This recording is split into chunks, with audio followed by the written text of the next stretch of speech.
Une émission qui commence par le portrait signé cette semaine Fred Beltrando. À vous. Eh bien oui, eh bien... Ah, autant pour moi. Vous pouvez refaire l'introduction, j'ai un chat dans la gorge. À vous. Merci. Fred Beltrando, à vous. Merci Florian Barbet, comment ça va Dès son plus jeune âge, André Vernet était destiné à faire carrière dans l'art lyrique. Déjà, son nom, Vernet. Vernet, c'est la parfaite anagramme de Rossini. Oui, sauf qu'il manque le O, les deux S et le I, mais à part ça, c'est exactement pareil. C'est exactement pareil. Et puis, les parents d'André, qui étaient déjà célèbres pour avoir créé l'opéra d'Isère, le seul et unique opéra situé entre Son-Lapro et Pratfort, et dont toutes les représentations se déroulaient dans l'arrière-salle du Café du Châtelet.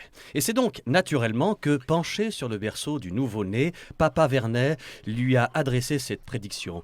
Ce qui veut dire « Tu seras un chanteur d'opéra, mon fils ». Et oui, à l'instar de Christophe Maé, les chanteurs d'opéra sont incapables de prononcer les consonnes. Mais on sait comment sont les gamins, il suffit qu'on leur propose une voix pour qu'ils en choisissent une autre. Et les envies d'entrer tiennent en 3 mots, économie, décolletage et politique, qui finalement sont 3 mots qui vont très bien ensemble. En 1978, il sort brillamment d'HEC et entame une carrière professionnelle qui le conduira aux plus hautes responsabilités. Il travaillera notamment chez Décolletage SA jusqu'au jour où il propose une fusion avec la société Obad. Il est viré séance tenante par le conseil d'administration qui réalise enfin qu'André ne comprenait pas du tout le sens du mot décolletage. André retrouve un second souffle avec la politique. Il sera tour à tour député, chef de campagne, puis assistant parlementaire de Philippe Nantermo, bref, de député à dépité. Désormais, à passer 65 ans, André Vernet fait partie de cette nouvelle génération de retraités qui bossent encore.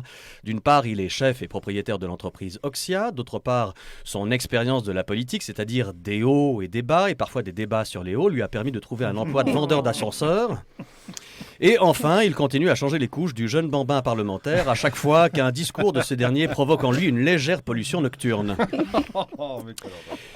Et là, je dis bravo, bravo André, c'est bien de s'occuper des petits jeunes qui montent. Mais pour le futur, ça serait aussi pas mal de laisser la place aux jeunes qui peinent. Mais l'histoire ne s'arrête pas là. Car en effet, il y a un peu plus de 2 ans, à l'heure de l'introspection la plus profonde, André se retrouve un jour devant sa glace, il se perd dans la profondeur de son propre regard. Les images de son enfance ressurgissent comme les neiges alpines entraînées par un Rhône bouillonnant. Et dans ce flot de souvenirs, il entend précisément les paroles de son père.